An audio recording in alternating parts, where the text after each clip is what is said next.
ভারতের উত্তর পূর্বে অবস্থিত দ্বিতীয় ক্ষুদ্রতম রাজ্য সিকিম প্রকৃতিপ্রেমীদের কাছে এক স্বর্গ, যার দক্ষিণ দিক ঘেরা আছে পশ্চিমবঙ্গ দ্বারা।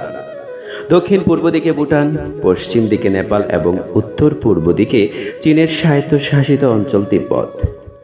সুন্দর পাহাড়, গভীর উপত্যকা এবং জীববৈচিত্র্যে ভরা সিকিম পর্যটকদের কাছে অতি পছন্দের জায়গা। গ্যাংটক এই রাজ্যের রাজধানী সহ সিকিমের বৃহত্তর শহর হিসাবেও পরিচিত এবং এটি শিবালিক পর্বতের উপরে ৫,৫০০ ফুট উচ্চতায় অবস্থিত।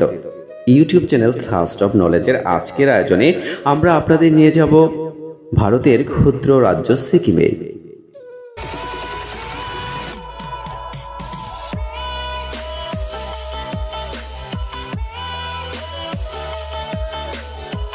মোট ৬ লাখেরও বেশি জনসংখ্যা সহ সিকিমের মোট আয়তন হল মোটামুটি প্রায় ৭,০০০ বর্গ কিলোমিটার।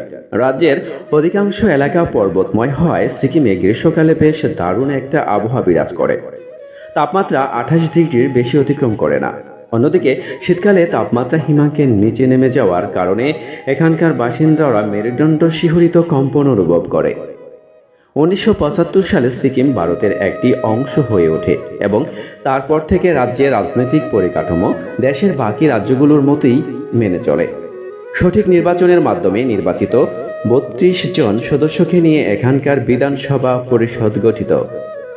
ভারতের প্রথম রাজ্য হিসাবে সিকিমকে রাসায়নিক মুক্ত বা অর্গানিক রাজ্য হিসেবে ঘোষণা করা হয়েছে ২০১৬ সালে। সিকিমে চাষবাসে কীটনাশকের ব্যবহার রীতিমতো অপরাধ হিসেবে গণ্য হয়। কেউ জমিতে কীটনাশক ব্যবহার করলে $১,৪০০ বা সমপরিমাণ পর্যন্ত অর্থ জরিমানা হতে পারে, এমনকি জেলও হতে পারে প্রায় ৩ মাসের জন্য। সিকিমের পূর্ব থেকে পশ্চিম, উত্তর থেকে দক্ষিণ সমস্তটাই বৈচিত্র্যময়। পাহাড় পর্বত, পাহাড়ি ঝর্ণা, ঔষধি গাছের জঙ্গল, ঘন বন সবকিছু মিলিয়ে এক আলাদা মাত্রা পেয়েছে সিকিম। সিকিম প্রদেশটি ৪টি জেলায় বিভক্ত: উত্তর সিকিম, পূর্ব সিকিম, দক্ষিণ এবং পশ্চিম সিকিম। চলুন দেখে নেই প্রত্যেকটি জেলার গুরুত্বপূর্ণ স্থানসমূহ, যেখানে ঘুরতে না গেলেই নয়। সিকিমে ৩টি জায়গা খুবই গুরুত্বপূর্ণ। ১ নম্বর জায়গাটি হলো সিংতাম। এখান থেকে পূর্ব গ্যাংটক আর উত্তর মঙ্গন সিকিমের রাস্তা আলাদা হয়। ২ নম্বর জায়গাটি হলো জোরথাং। এখান থেকে পশ্চিম পেলিং আর দক্ষিণ রাবাংলা সিকিমের রাস্তা আলাদা হয়। পশ্চিম সিকিমে যাওয়ার প্রধান পথই হল জোরাথাং। জোরথাং থেকে পশ্চিম সিকিমের সমস্ত জায়গার শেয়ার গাড়ি মেলে। ৩ নম্বর জায়গাটি হলো লেকশিপ। এখান থেকে পশ্চিম পেলিং, দক্ষিণ জোরথাং ও পূর্ব রাবাংলা হয়ে গ্যাংটক সিকিমে যাওয়া যায়। উত্তর সিকিম যাওয়ার সময় হলো সেপ্টেম্বর থেকে নভেম্বর এবং ফেব্রুয়ারির শেষ থেকে মে।